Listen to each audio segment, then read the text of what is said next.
अच्छा, ये by the way ये जो न्यूटन्स का है ना सिस्टम ऑफ इक्वेशन का, ये वो दास की बुक में भी है सवाल, कुछ सवाल उसमें भी हैं।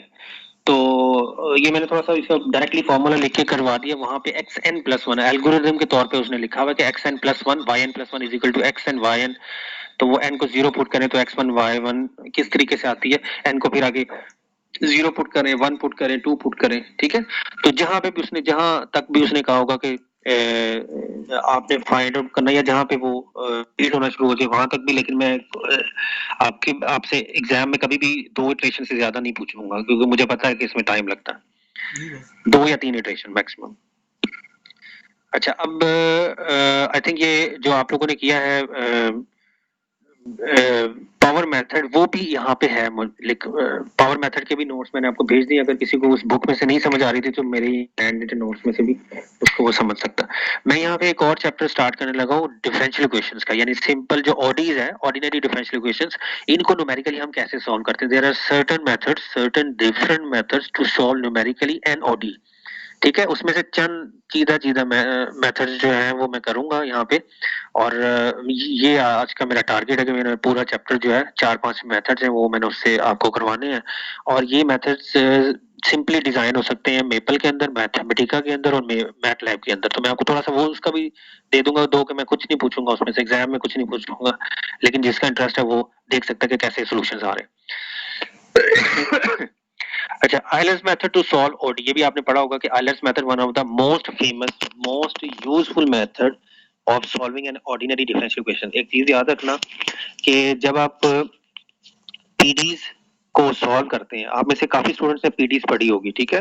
मैं ये नहीं पूछ रहा कि किसने पढ़ी किसने नहीं पढ़ी, लेकिन नॉर्मली आपको एक बता रहा हूँ जनरली जो पीडीज होती हैं उनमें और ऑडीज में क्या फर्क होता है। ऑर्डिनरी डिफरेंशियल इक्वेशन आपने बेतहाशा दफा पढ़ी है, कोई डिफरेंस बता सकता है पार्शियल डिफरेंशियल इक्वेशंस और ऑर्डिनरी डिफरेंशियल इक्वेशन में डिफरेंस क्या होता है? Any student?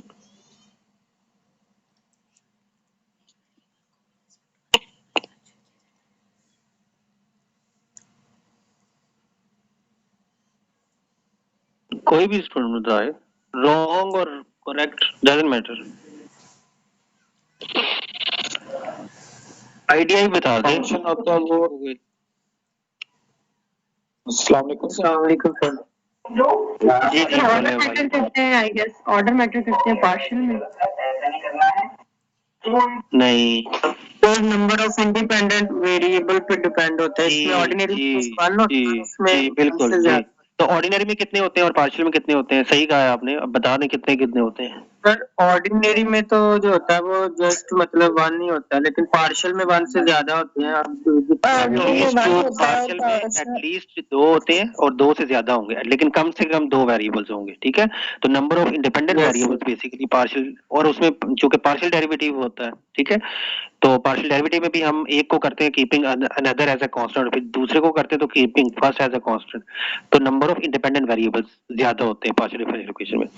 अब कोई स्टूडेंट ये बता सकता है कि पार्शियल डिफरेंशियल इक्वेशन को सॉल्व कैसे करते हैं, मतलब एट द एंड क्या तरीका होता है? एक जनरल मेथड में पूछ रहा हूँ कि कोई भी मेथड आप लगाओ, जैसे डिफरेंशियल इक्वेशन में, ऑर्डिनरी डिफरेंशियल इक्वेशन में जब आप इसको सॉल्व करते हो तो डिफरेंट मेथड्स हैं, method of undetermined coefficient, method of variation of parameter, separation of variables, Wronskian method, different method मुझे याद भी नहीं है, कुछ 4 5 6 7 8 किस्म के मेथड्स हैं ऑर्डिनरी डिफरेंशियल इक्वेशन को सॉल्व करने के। पार्शियल डिफरेंशियल इक्वेशन को सॉल्व करने के और ज्यादा मेथड्स हैं, क्योंकि पार्शियल डिफरेंशियल इक्वेशन में नंबर ऑफ इंडिपेंडेंट वेरिएबल ज्यादा होते हैं, तो उसकी टेक्निक्स नॉन लीनियर को सॉल्व करने की उसी लिहाज से ज्यादा है, ठीक है। अब मुझे सिर्फ आप ये बता दें, सॉरी मुझे सवाल ही भूल गया मैं क्या पूछना चाह रहा था। मैंने जी सर आपने पूछा पार्शियल डिफरेंशियल इक्वेशन को लास्ट से कैसे सॉल्व करते हैं? हाँ, जनरली कैसे सॉल्व करते हैं। जनरली मेथड्स तो बहुत ज्यादा है, लेकिन हर मेथड में एक टेक्निक कॉमन है, एक चीज कॉमन है कि ऐसा बन जाता है और फिर हम सॉल्व कर देते हैं। वो कैसा बन जाता है, मतलब क्या आ जाता है, ये जिसने पार्शियल डिफरेंशियल पढ़ी हुई है या सॉल्व किया हुआ डिफरेंट मेथड से उसको पता होगा। एक जनरल क्राइटेरिया, जनरल रूल होता है कि हर पार्शियल डिफरेंशियल इक्वेशन जो है वो जो है ऐसे सॉल्व होना ही होना है उसने। वो क्या चीज है, चाहे आप कोई भी मेथड लगा। तो उसमें हमारे पास जो इक्वेशंस गिवन होती हैं वो हमारे पास डेरिवेटिव की फॉर्म में गिवन होती हैं, तो हम उसको इंटीग्रेट करके एक सिंपल फंक्शन क्रिएट करते हैं। तो उस पे हम जो इनिशियल या बाउंड्री वैल्यूज होती हैं वो अप्लाई करके हम उसका सोल्यूशन फाइंड कर लेते हैं। हाँ वो तो ठीक, वो तो ऑर्डिनरी के केस में भी शायद इकबाल, जब हम ऑर्डिनरी डिफरेंशियल इक्वेशन को सॉल्व करते हैं तो जो ऑर्डिनरी डिफरेंशियल इक्वेशन है अगर सेकंड ऑर्डर की है तो दो इनिशियल कंडीशन और इसी तरह से बाउंड्री कंडीशन उसके अंदर होगी, जितने कांस्टेंट आएंगे उतनी कंडीशन उसके लिए रिक्वायर्ड होती है, ठीक है। वो कंडीशन लगा के कांस्टेंट की वैल्यू फाइंड आउट करके आप जनरल सोल्यूशन फाइंड आउट कर लेते हैं, लेकिन ऑर्डिनरी के केस में आपको सीएफ यानी कंप्लीमेंट्री सोल्यूशन या कंप्लीमेंट्री फंक्शन और फिर पर्टिकुलर इंटीग्रल या पर्टिकुलर सोल्यूशन और फिर उसका जनरल सोल्यूशन के लिए दोनों का एडिशन करोगे तो जनरल सोल्यूशन, ठीक है, ऐसे ही है ना। तो जो पार्शियल डिफरेंशियल इक्वेशन है उसमें भी मेथड्स हैं, डिफरेंट टेक्निक्स हैं, डिफरेंट मेथड्स हैं, वेव इक्वेशन को डिफरेंट तरीके से करते हैं, सेपरेशन ऑफ वेरिएबल से भी कर लेते हैं, चार पिट मेथड भी है, डिफरेंट मेथड्स हैं। अब इसी तरह से heat equation, wave phenomena, wave propagation, different जो बाउंड्री वैल्यू प्रॉब्लम्स है पार्शियल डिफरेंशियल इक्वेशन में उनको डिफरेंट मेथड से सॉल्व करते हैं, लेकिन एक टेक्निक मैं पूछ रहा हूँ, एक चीज है ऐसी जो कॉमन है हर सवाल में कि ऐसा होता ही होता है हर सवाल में एट द एंड, वो क्या चीज है वो पूछना चाह रहा हूँ। मेरे को सब माइंड में नहीं है। ओके देखें, जब आप पार्शियल डिफरेंशियल इक्वेशन को सॉल्व करते हैं तो हर पार्शियल डिफरेंशियल इक्वेशन जो है वो ऑर्डिनरी डिफरेंशियल इक्वेशन में कन्वर्ट होती है, और सिंस यू हैव ऑलरेडी, जब आपने पढ़ा होता है अपने बैचलर में कि ऑर्डिनरी डिफरेंशियल इक्वेशन को किन किन मेथड से सॉल्व किया जाता है, तो वो आप सिंपली वो मेथड लगा के डायरेक्टली आप ऑर्डिनरी डिफरेंशियल इक्वेशन को सॉल्व करके कहते हैं कि ये इसका सॉल्यूशन है। अगर आप कैनोनिकल फॉर्म भी बनाए तो कैनोनिकल फॉर्म में के अंदर भी पार्शियल डिफरेंशियल इक्वेशन की वो ऑर्डिनरी डिफरेंशियल इक्वेशन में कन्वर्ट होती है।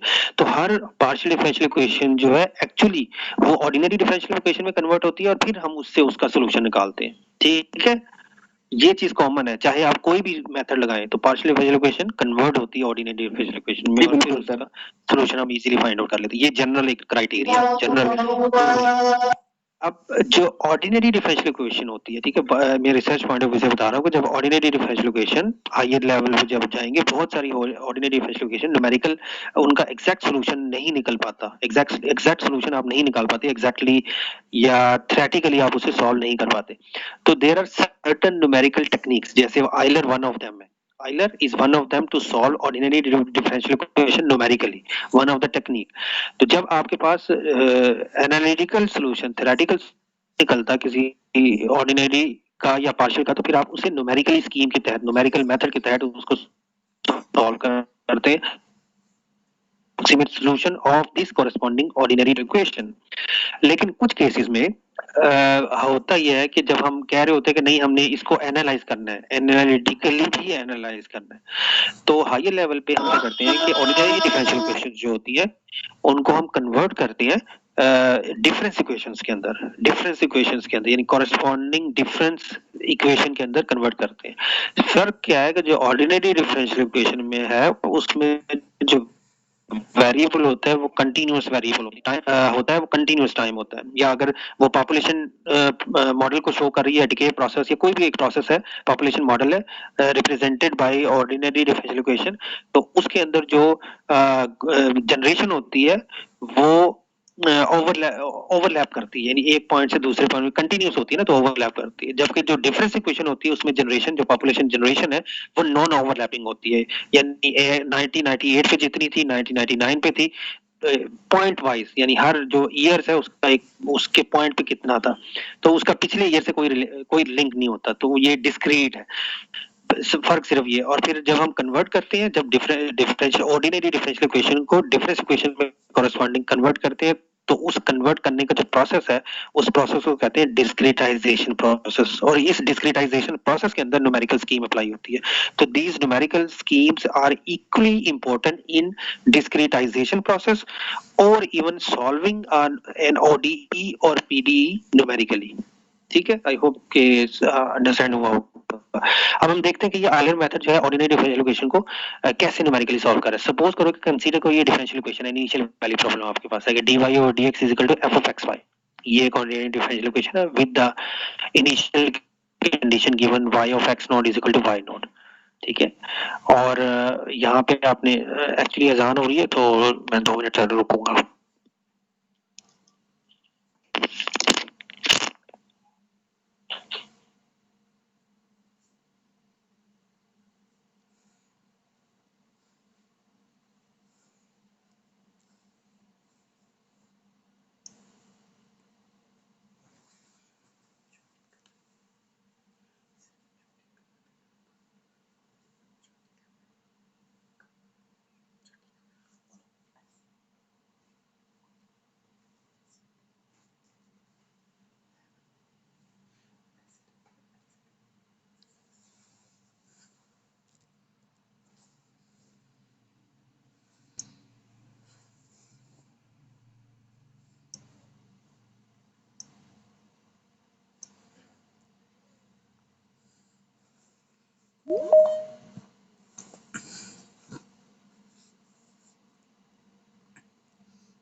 जी सूरज,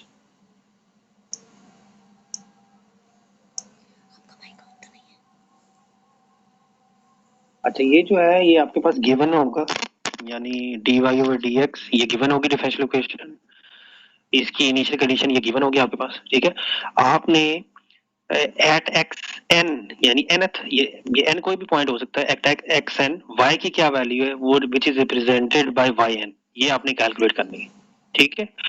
और जो फॉर्मूला है वाई एन का वो क्या है, y n is equal to y of x n, y of x n, y of n which is y of x n is equal to y n minus one plus s into f of x n minus one y n minus one, ठीक है, ये formula. अब इसमें जो h है, ये जो h है बीच में वो क्या है, एक्स एन में से यानी अगली वैल्यू में से जो पिछली ऑब्जर्वेशन है, नेक्स्ट ऑब्जर्वेशन में से प्रीवियस ऑब्जर्वेशन अगर उसका डिफरेंस आप लो तो वो h आपके पास आ जाएगा, ठीक है। यानी कि क्या हुआ कि एक्स एन जो है वो किसके बराबर होगा, x not plus n times h, x n जो है वो किसके बराबर है, x not plus n times h. अब इस फॉर्मूले में जो ये वाई एन है, इसमें अगर फॉर एग्जांपल एन को मैं वन, तो y1 आपके पास क्या आ जाएगा, y ऑफ x1 यानी y एट x1 पहली ऑब्जर्वेशन पे y की value which is equal to n रखो तो ये y नॉट आ जाएगा, y not plus h into f of x not y not. And similarly y2 जो है वो क्या आ जाएगा, y एट x2 जी। सर यहाँ पे जो हम ये कर लें आइलर फार्मूला हम डिस्कस करें ओडीज में, इसका मतलब ये है कि यहाँ पे हम इक्वल इंटरवल की बात करेंगे, इक्वल इंटरवल, बिल्कुल बिल्कुल, हाँ नहीं इक्वल इंटरवल की बात कर रहे हैं, एप्लीकेबल नहीं होगा अनइक्वल के ऊपर ये, नहीं अनइक्वल, अनइक्वल के लिए एप्लीकेबल नहीं होगा, इक्वल इंटरवल की बात करो, ठीक है। एक सेकंड,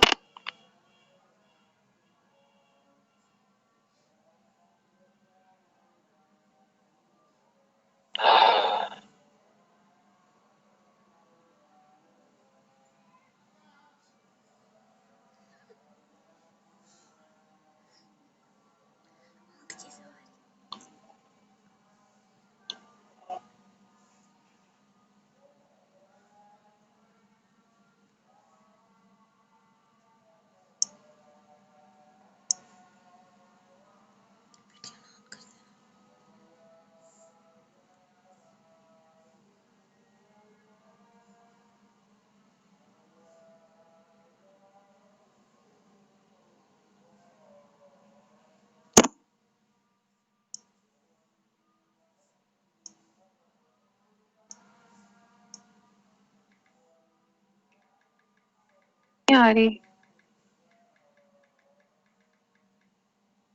अभी सर का माइक जो है वो म्यूटेड है, तो इसलिए आवाज नहीं आ रही।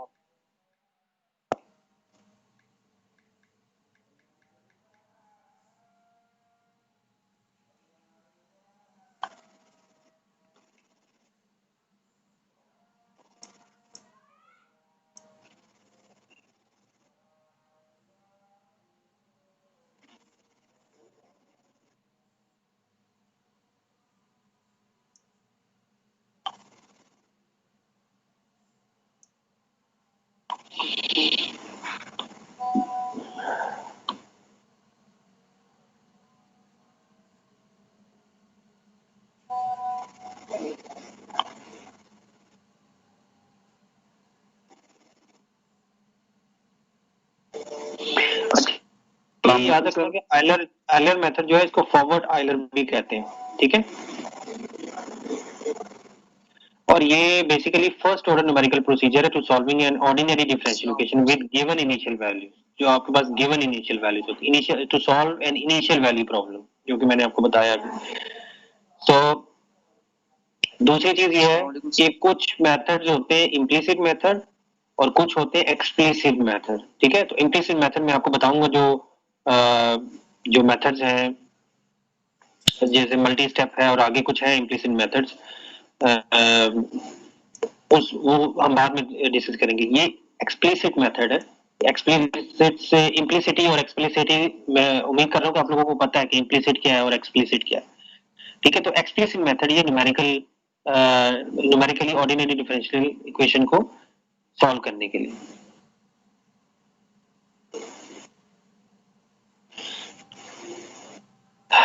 इसका ऑर्डर फर्स्ट होता है, फर्स्ट ऑर्डर मेथड है।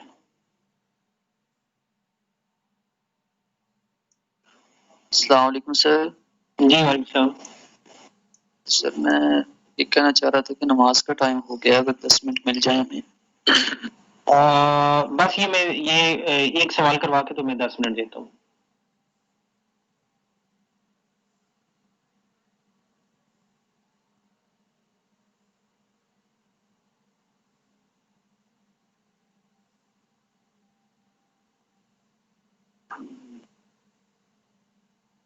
अस्सलाम वालेकुम सर आवाज नहीं आ रही।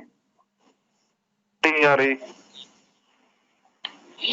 अच्छा ओके, अब ये देखिए सवाल देखिए, find y of 2.2, y at 2.2 ये आपने फाइंड करना है। y ऑफ 2 आपको गिवन है, ठीक है। y ऑफ 2 यानी at x is equal to 2, y की वैल्यू 1 आपको गिवन है। तो जो इनिशियल पॉइंट आपके पास x नोट वो 2 है और y नोट जो है वो 1 है। ये इनिशियल पॉइंट यहाँ से आपने निकाल लिए। आपने y 2.2 पे वैल्यू फाइंड आउट करनी है, ठीक है। अब जो h है वो बेसिकली आप खुद डिटरमिन करेंगे कि जो स्टेप साइज है वो आपने क्या रखना है, ठीक है।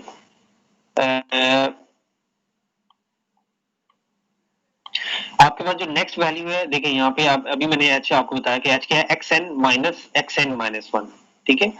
तो आपके पास और जितने भी ऑर्डर यानी जितना स्टेप आप इसका लेना चाह रहे हैं, यानी कि अगर आप फॉर एग्जांपल मैं कहूँ कि इसको 4 स्टेप में आप, यानी मैं कहूँ कि n इज इक्वल टू 4 करें, let n is equal to 4, तो फिर आप क्या करेंगे कि xn minus 1 divided by n, ये होगा h बेसिकली आपका, ठीक है। जितना भी इंटरवल हो, जितना भी, यानी ये यहाँ से निकला basically xn minus x not divided by n, यहाँ से आपको h निकलेगा, ठीक है। तो n दे दे के इसको ये n 2 भी हो सकता है, 3 भी हो सकता है, 4 भी हो सकता है, 6 भी हो सकता है, डिपेंड्स कि कितनी स्टेप्स तक आप इसको लेके जाएंगे। तो यहाँ पे h आप कैलकुलेट, क्योंकि वैल्यू आपने किस पे कैलकुलेट करनी है, 2.2 पे, ठीक है, 2.2 पे। तो this is your next value actually 2.2। तो 2.2 माइनस प्रीवियस वैल्यू अपना भी, तो 2.2 माइनस 2 डिवाइडेड बाई n मैंने यहाँ पे 4 रखा है, लेट्स से। तो 2.2 minus 2 divided by 4 which is 0.2 divided by 4 which is 0.05। अस्सलाम वालेकुम आपका जो बात जो, जी वालेकुम सलाम। सर ये n के चूज करने का कोई है कांसेप्ट कि कैसे चूज करना चाहिए? ये बिल्कुल ये कॉन्सेप्ट इसका ये है कि ये आर के मेथड में ज्यादा आपको क्लियर हो जाएगा जब मैं वहां पे ऑर्डर 2 और ऑर्डर 4 का आएगा। बेसिकली डिपेंड्स कि आपने कितनी स्टेप्स के अंदर इस पॉइंट तक पहुंचना। आपके पास इनिशियल पॉइंट क्या है, बताओगे जरा? इनिशियल पॉइंट क्या है एक्स नॉट? सर 2 है। 2 है। और किस पॉइंट पे पहुंचना है आपने? y की वैल्यू x की किसके लिए निकालनी है? सर x का कौन सा पॉइंट है? 2.2। ठीक है, तो आपने 2 से स्टार्ट करना है और 2.2 तक पहुंचना है। एक वे तो ये है कि आप 0.1 और 0.1 का रख लो इंटरवल, यानी आप 2.1 पे निकालो और फिर 2.2 पे निकालो तो आप क्विकली पहुंच जाओगे। ठीक है, अगर मैं यहाँ पे तो डिवाइड बाय 2 इसे करूं और अगर मैं इसको 4 से डिवाइड करूं तो मैं मेरे पास आता है 0.05, यानी पहला आपके पास पॉइंट क्या है 2, 2 में 0.05 ऐड करो तो आपके पास क्या आएगा 2.05, फिर 2.05 में 0.05 ऐड करें तो 2.25, 2.25 में 0.5 ऐड करें फिर क्या आएगा 2.3.1, ऐसे ही है ना 2.15। और फिर फोर्थ में आप फिर 2.15 में 0.05 ऐड करेंगे तो फिर आपके पास क्या आएगा 2.25। तो आपको फोर्थ स्टेप में जाके आंसर मिलेगा 2.2 पे। ठीक है, अगर मैं इसको 2 पे डिवाइड कर दूं तो फिर आप जो नंबर ऑफ स्टेप्स है वो कम हो जाएंगे, यानी आप x2 पर ही x1 पे निकलेगा, x1 की वैल्यू आएगी 2.1 और x2 की वैल्यू आएगी 2.2, तो आप दूसरे स्टेप में ही इसका आंसर फाइंड आउट कर लोगे। लेकिन होता क्या है कि जितना आप इसके जो स्टेप साइज है वो छोटा जितना कराएंगे जो एक्यूरेसी है उतनी हायर होगी। ठीक है, ये मैं आगे बाद में बताऊंगा। अब फॉर्मूला आपके पास क्या है?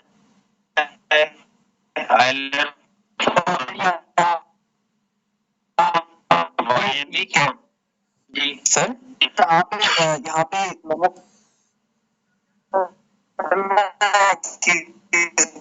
यहाँ पे हम अलग में यूज करते हैं ना वेरी स्मॉल अगर हम 2 से डिवाइड करते हैं तो h की वैल्यू थोड़ी सी बड़ी आ जाएगी, छोटी आ जाएगी, फोर्थ करेंगे तो छोटी आ जाएगी।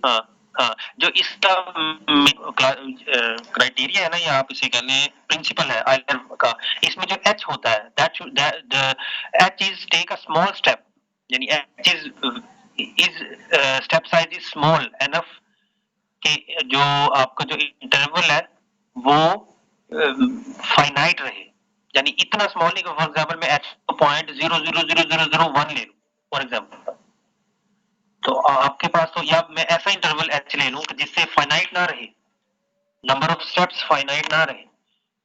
ठीक है, यानी ये जो बात है ना कि h जो इंटरवल है या जो h है वो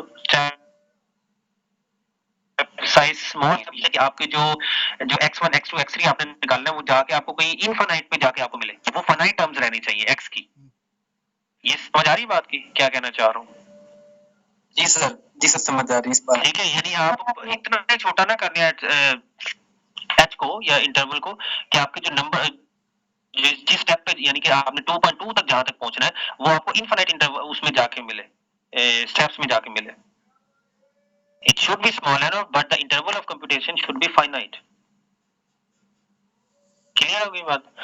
अच्छा आगे आए, ये yn is equal to yn minus h times this।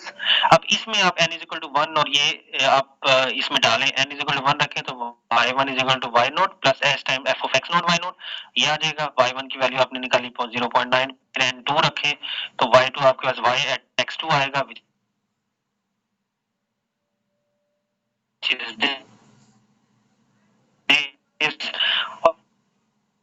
और आपने 4 तक जाना है तो जब आपने n equal to 4 तो आपके पास y at x4 आपके पास क्या आया which is y of 2.6692, तो आप कह सकते हैं कि y at 2.2 is 0.68692।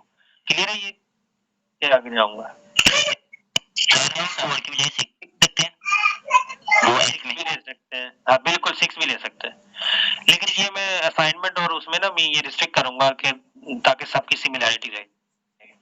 ठीक है,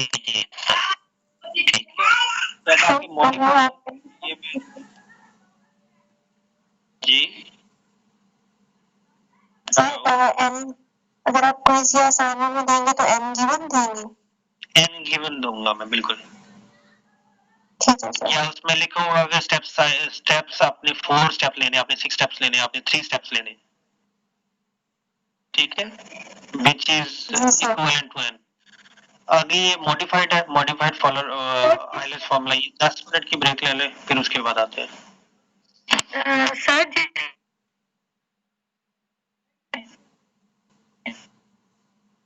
हमें स्टेप लेने होंगे, हमें उतने से डिवाइड करना होगा जी ठीक है, 4। ठीक है सर।